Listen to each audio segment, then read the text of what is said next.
So, brothers and sisters, Muslims. In other words, people who uh, follow and surrender to the one Almighty God, Allah, in their life, whether they are officially members of the Islamic religion, or whether they do that on their own or through some other way that they have. Um, I'm just here in kind of the heart of the fast, as you might say. It's the 28th of April 2021, so we're well into the fast. Full moon is gone from yesterday.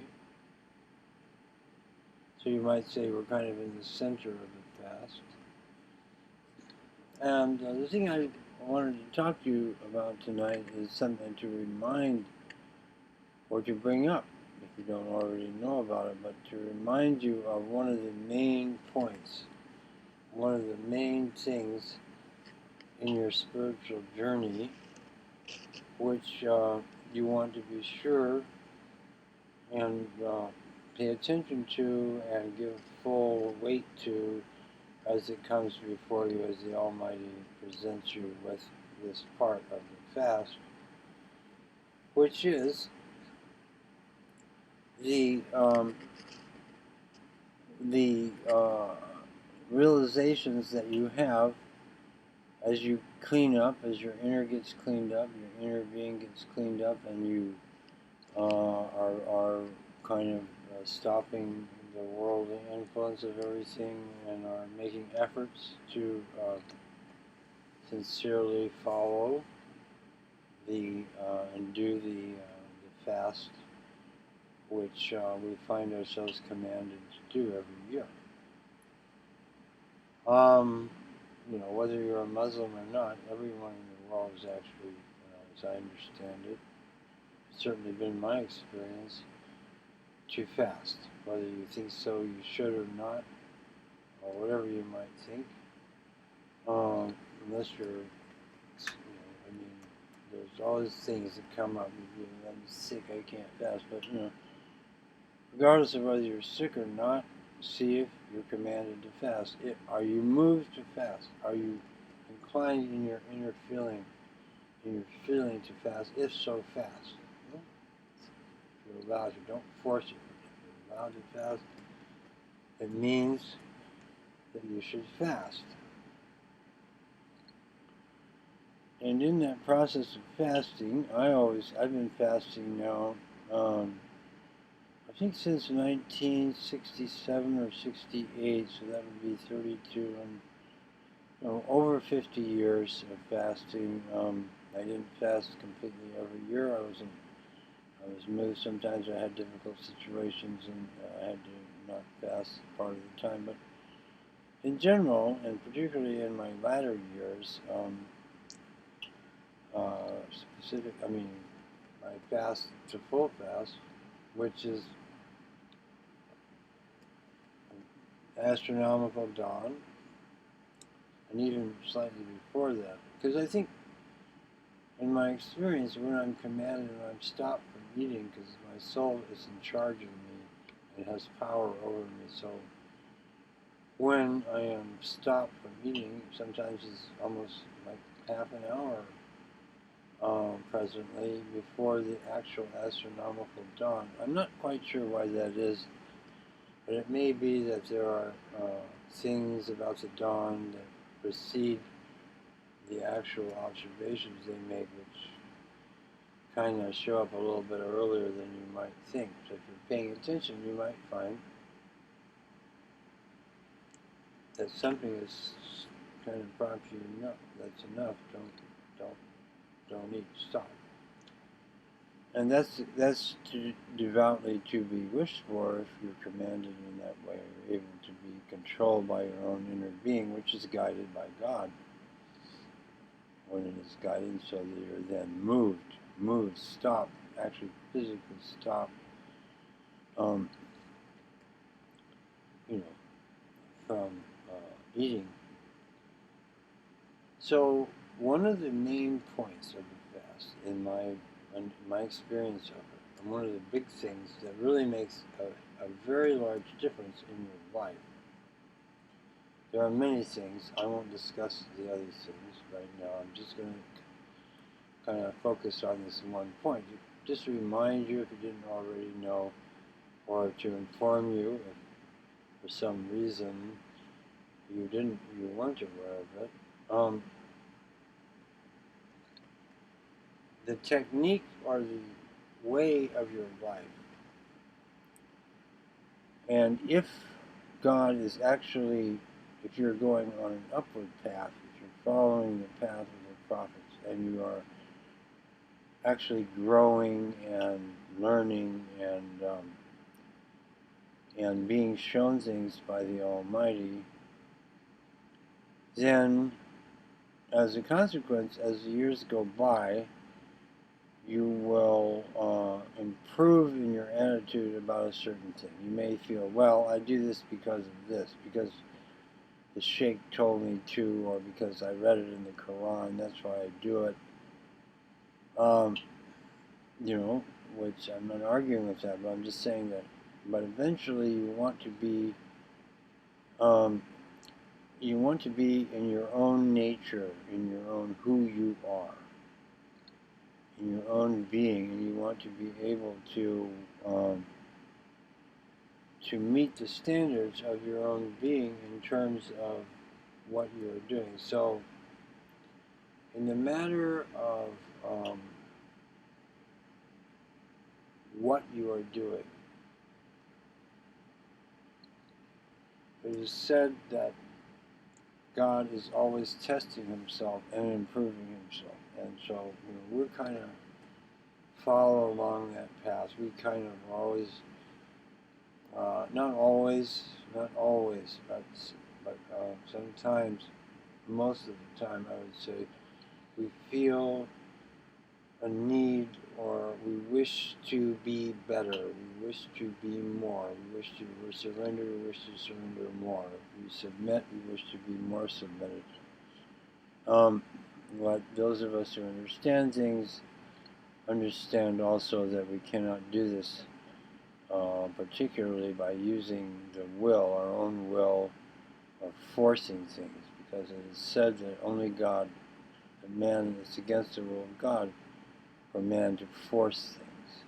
You may not believe that. That's okay. But in fact, it is God who forces, God who makes you do something, and there's force involved. You have to do it. Which is, getting back to the point anyway, is that, so as you learn things, as you go along, you will learn something. You will learn that let's say you take up the attitude that you want to be a Muslim, and you practice Islam. And let's say that you're, as a human being, a real human being, will practice their not extremely, I won't say, they won't be extreme about what they do. They'll be moderate in what they do, but they will strictly and in a moderate way, it's important, will follow, the guidance of God. And so,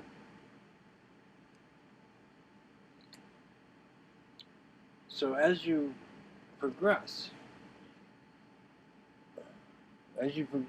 what is actually happening to you is that although you may have started out, I'm talking to true Muslims now, and people who are actually on the path, and who are learning, and who are growing, and who are really getting the benefit of being instructed by the one Almighty God in their daily life, and as they go about their affairs and in their worship as well, and so forth. So, I must say, you have to be careful not to be following voices that arise in you. I mean, I'm not talking about the voice that comes with authority out of the blue and commands you to do something. That's different. That doesn't happen very often. God doesn't send However he does that, he doesn't do that very often in my experience, but I'm talking about just the daily interface is more in terms of coming from your inner feeling.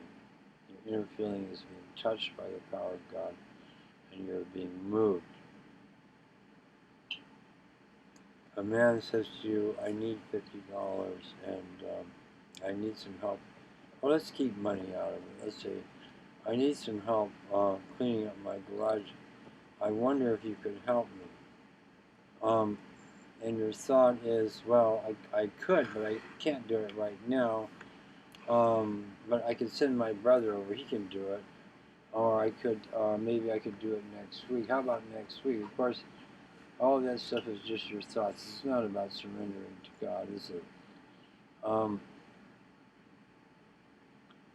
Or you could try and surrender to God and see what you do. That's not a bad way. I've done that for many. I did it for much of my life. But the true way, as I understand it at this point, is to permit and allow the guidance of God to come to you. So here you are, you're talking to this guy, he wants some help cleaning his garage. And you're busy with this and that, or you think you're busy, and so your rational thought is, well, I can't do it right now. But I'd like to help you, because you're going to be a good person. You're not going to say, well, no. You're going to maintain that standard that Islamic people have, Muslims have. That you're here to love other people and to help other people, and to love yourself, and to help yourself, and so forth and so on, and get through this life in a way which is productive and which brings you to better understandings and higher understandings and better insight and more appreciation, inevitably, of how the Almighty is guiding you in your life. So, if you had decided to become a Muslim, for instance, and you took it up as a youth, well, then you were most likely influenced by various things when you did that. Some good, maybe from God, hopefully. Some this, some that, some another thing. So during the fast, when your feelings are starting to, because you're starting to be restored, I was going to say, to being a real human, a true human being. And a true human being will do the things that are suggested by the prophets or told by the prophets to do. He won't do them because the prophet has commanded him to. He will do them because, as a true human being in perfect working order, he will receive and he will know to do that thing. So coming back to our friend, our brother in the garage who is asking for help, he needs help. If and you're having your inner feeling, well then, let's say, for instance, your inner feeling is, yeah, help him out. So you say, without thinking, without paying a lot of attention to your thoughts and your various things that you're caught up in and you have to do, and so forth and so on, unless you have a strict obligation.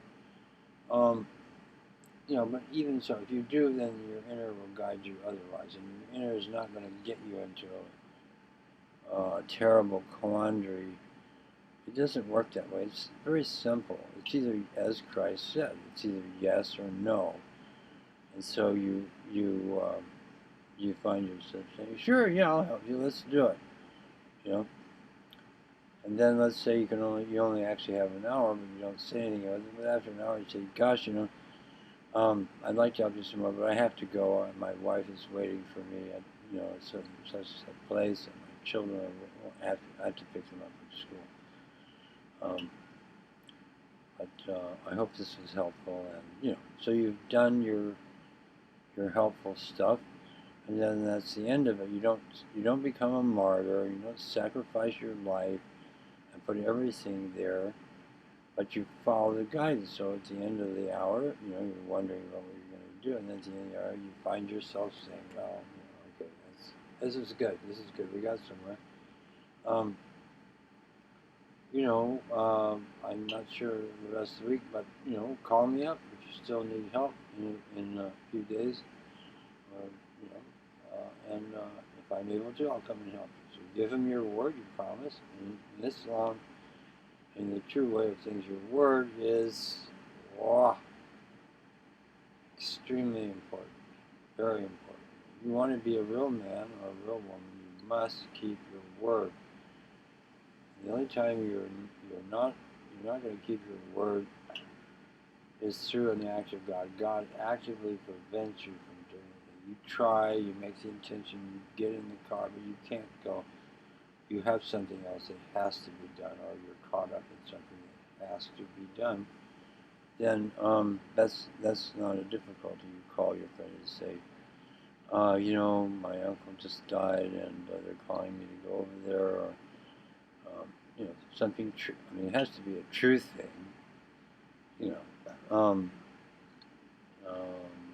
then you act with goodwill, and you say, I'll probably be done with this in a couple of days. I can help you then. Oh, okay. Well, let's do it then.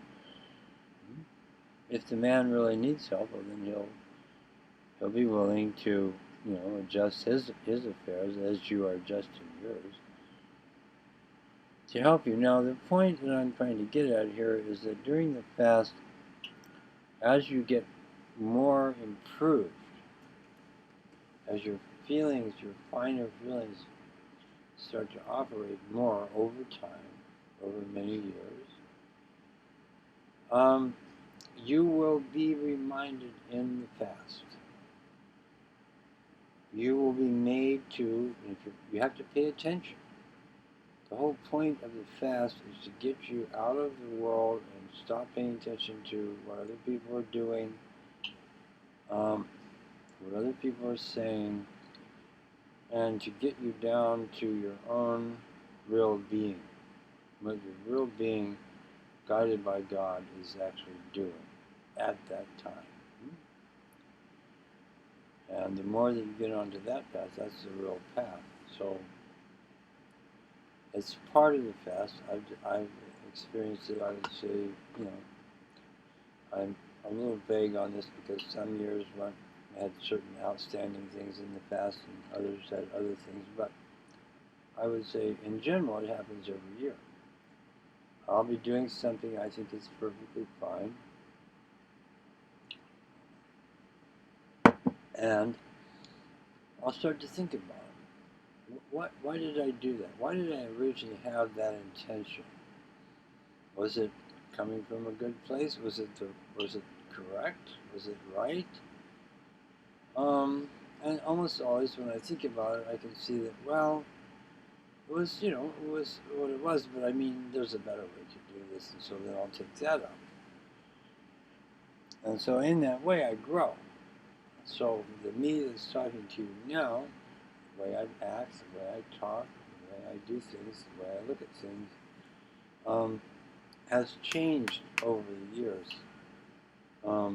You would see this if you saw a tape that I made 20 years ago. I think I have some. You can check it out. Go over to my site. You might find something 20 years ago. I don't know, 2001. Yeah, maybe. Anywho, so then when you come out, so here's the great thing about it. You do this, and then when you come out of the fast, you're actually operating in a slightly different way. So because of that, the new year is more of an adventure to you. Well, let's see how my life goes when I'm doing this, and I have, a better way, a more insightful way, a more perceptive way of doing it.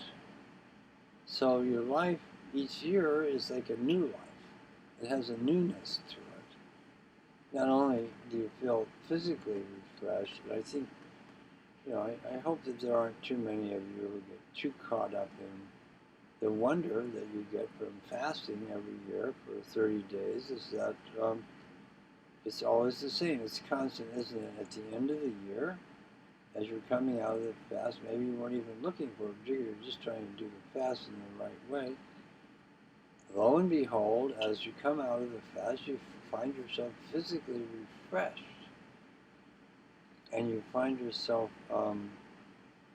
kind of looking at things in a new, in an improved, in a better, in a slightly, maybe not much, but slightly better light. And so in this way, you can actually make progress in your life throughout the duration of your life. And you can become a better Muslim, a better slave, a better servant of the Almighty, which you come more and more to wish to be.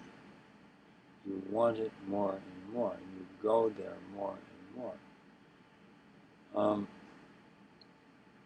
To the point that you really don't want to do anything else, but maybe you're not there yet. I don't want to get off into that kind of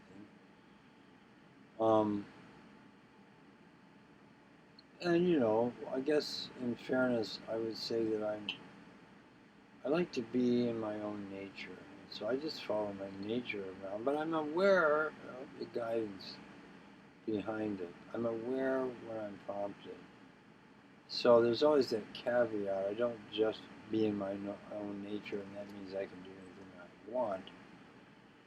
But I do like to stay in my own nature and not be just a robot doing things, following a bunch of rules. I like to be in my own nature, and then I'm prompted. So God can prompt you to do something. It's not out of your own nature. It's from within your own nature. And it accords and is in alignment with the experience that you have, is in accordance, in alignment with who you actually are, and so it makes sense to you. Whether it makes sense to anybody else isn't really that important. But generally, other people will agree when you do something that's really coming from the guidance of God, then it will be a pleasant result, and it will be accepted by other people. Yeah, that sounds good. Yeah, that makes sense. Is there particularly, specifically people who also worship God, the ones that don't, nothing makes sense to them. So whatever you do that's good, they think it's bad. Why would you do that? That doesn't make any sense. What about your this and what about that? And are all very quick to be nosy about your life. Even, I don't know, in Islam there are strict rules against doing that, so most people kind of don't just jump in. In America they do, they jump right into it. Well, I don't think that's a good idea. Even there, it's only a lower class or kind of retarded people that don't realize they shouldn't be busybodies in somebody else's life.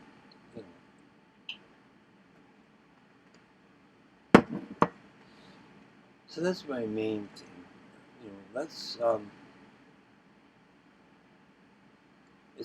It's one of the main points of the fast. That you do kind of start to kind of feel, God, I've been doing some things. I'm not happy with what I'm doing. I kind of feel, is this the right? I have questions about it. Look at it. So it gives you a chance to look at things. And, it's your intention that counts. An intention that you mean, an intention that you're sincere about, an intention that, as we say, as I like to say, and as other people would say, mean what you say and say what you mean. So whether it's inwardly or outwardly, when you're saying something, not just kind of, unless I think something else. But your bad character kind of gets in there and turns everything around. I know I said I'd do it, but I'm not going to, this kind of thing. No. So I hope you're having a good fast. I hope that you're not eating too much. One of the points about the inner life is that when, you may or may not know these things or realize these things, but one of the points about the inner life that you will find through experience, should you follow these ways, is that there is a reason why you don't eat. And the given reason, which I've seen, not because I exactly understood, although it makes common sense, but through the experience of doing that, I see, yeah, that's right. is that when you eat, although you don't perhaps realize it, the food that you eat is a big responsibility, because most of the food that you eat comes from a realm. It has an essence. And that food, that tree bark, that grain, that flour, that herb, that meat, that cow, that sheep, it's on its way somewhere, just like you are. Because it says that God gives everything in life a way to come back to God. And as the all-loving God, it's easy to understand that would be the case. You know, nothing is left. No one is ignored. No one is just left out in the cold. It's like you wouldn't leave your child out in the cold. You love your child. But you're gonna go get him. You're gonna step up and you're gonna say, no, I'm going to get my child. You can say whatever you want, you know, unless you're not a good person, meaning you're not willing to follow the goodness. Goodness is something that actually comes from God. As somebody said, we are neither bad nor good as human beings. We are a channel for different forces that operate. And our seeing, our consciousness, our seeing is to choose to get enlightened enough and understanding enough about life, or we probably already had it when we came here, to come back to it if we've gotten this track, which happens, to, following that way. So I think that's about it. Oh yeah, I was talking about eating. So in eating, it's better for you, because I don't know about you, but over the years, I remember when it first happened. I had a good appetite, and I like having a good appetite. It was great. When lunch was there, I was hungry. I wanted to eat, and so I fit right in with that whole program. And then when I started doing the fast after a few years, I noticed that my appetite had subsided. In fact, you can almost say at times, and it's true at times, I don't have an appetite. Eating is something I do when I'm moved to eat. Because particularly in today's world, I don't, here's time for breakfast. I'm not going to eat breakfast right now, but it's getting on. It's 2:45, and the fast for me will start around 4:05, maybe a little bit earlier. So I lost my appetite, and for a few years I was kind of upset about that. Gee, this doesn't make sense to me. Why have I lost my appetite? God gave me a really good appetite. Gave me a good appetite. Not a crazy appetite. I never got fat, or I never, was a pig about eating. But I mean, I would eat a healthy amount. I'd have seconds if it was good food and I was hungry, and I felt good about it too. But I do hope that as the years go by, you will kind of you'll find that you lose your appetite. And so that's a good thing in this sense, because then you're not governed by your appetite. Right? You're governed by more and more by the guidance of God when you should eat. Because when you eat, those essences have to go back to the right place. So your being has to sort everything out and send them back to their heaven, wherever they belong. Their essence needs to go back there. And to the extent that you do that, you'll be fine, because that's one of your, as I'm saying, this from experience and also from being told this by somebody who was much more along the road than I am. This is in fact, a responsibility that you have. So for instance, well, I'm not going to go into things I don't know that much about, but I'm going to say that, well, I won't go Anywho, so that's about it. I can't think of anything else that I really wanted to remind you of. Let me just sum it up and say it again, that during the fast, you can look forward to, or you can watch out for the time when you become kind of unsatisfied, or you feel, you felt fine when you went into the fast. Of course, you were doing everything right, that you thought. But now, in the fast, start to kind of have a few questions about your activities, about the way you do certain things. You might wonder why you don't do a thing that you think seems pretty good, but you just can't bring yourself to do it, or any kind of thing like that. And in that period of clarity, which is my point about eating, so this is one of the reasons of the fast, one of the intelligences of the fast. If I'm driving the car,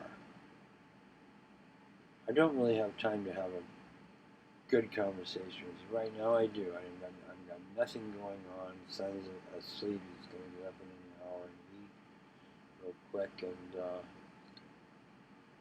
then he's going to go to work in a couple hours after that. I'm going to go to bed. I mean, I've got nothing. I'm clear. I can talk to you.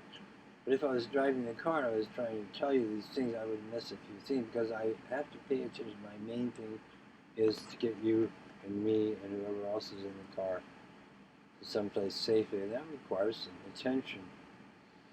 And you can say the same thing about the inner life, that your inner has to take care of all these food things which you might not taste. Doesn't. You ate a peach. So what?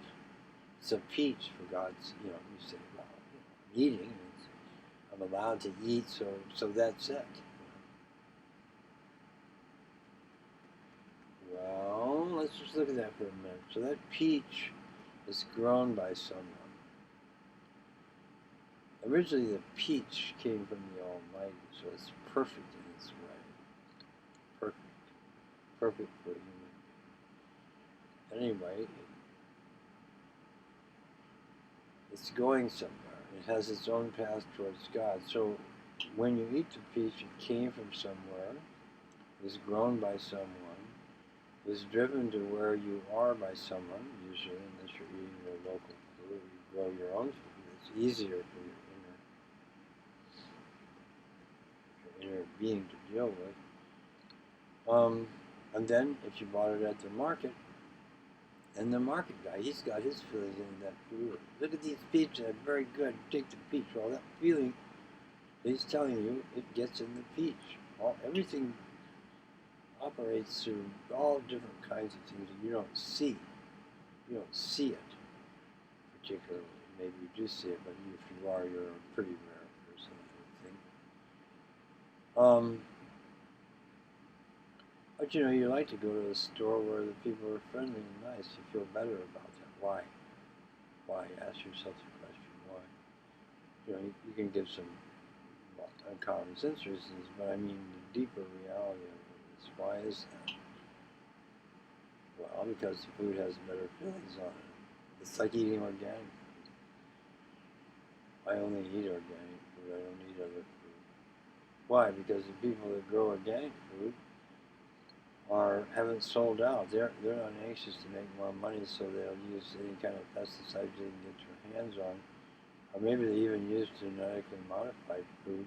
In other words, they're so arrogant that they think that God, that they can make something. Man can make a better variety of food than God can make. So they mess around with the very basis of that food, the DNA of it. So if your feelings are developed, you'll notice the difference. And I was so much happier after taking that up. And after a few weeks, I said, well, what am I doing? I'm not going to eat this other food. Because, when I eat organic food, I always feel completely, free and easy, because I know the food was grown using natural things, using no pesticides that were unnatural. And, not killing off everything that gets in the way of their getting the food to the market and making money off of it. or even whatever their reason is. Because the means don't justify the ends, do they? So these people have all sold out, in my view, and I don't blame them for it. Maybe they're under pressure, they don't know any better, but I'm not going to go there. It's too bad. But the organic people have stepped up. They said, no, no, no, we're going to raise the food in the right way. We're going to treat our chickens well. We're going to be good to our cows. We're going to be good to God's creation, and then we're going to produce a fruit from it. And you get to have that fruit. So whenever I eat food that's organic, I feel good. And if I make it myself in the right condition, I feel even better. My stomach feels happy. You know. So, but when I eat food that's not organic, I can tell myself whatever I want. Well, it's a good company, they do this, they do that. But you know, the food that doesn't produce the result, I mean, I often will feel kind of let down or kind of this and that. So far, I think I've been fairly lucky. I haven't eaten very much of it, and it hasn't damaged me too much. But, you know, in America where I live, they don't pay attention to that. Well, you know, it's an egg is an egg. You know. They're pretty unaware of things, a lot of them, and a lot of them aren't. A lot of them are aware they eat organic food. I'm one of those people. So it makes it easier for my inner to sort all those things out and get that food back to heaven so that when I die, you know, I won't be going to get on the airport and get in the plane and go to heaven or something, and then there's foods come up and they say, well, you didn't treat me well, you didn't pay attention to me, you didn't send me to the right place when you were asked to do so, and so I don't want to get into a big thing about this. It's a natural process. That's why do you say a prayer before you eat? You say, well, to remind ourselves where everything is coming from. That's good, but also it's so that your inner can be in a place right away to neutralize the bad things in that food and to bring it about so that when you eat it, it goes to the right place. It goes to the right place in you, and the essences, it marries them, it goes to its right place. And everything is the benefit, is a beneficiary of this. Okay, so I guess that's going to be it for now. As I say, God bless. Have a good fast. If you're not fasting, start up fast. It's the thing to do.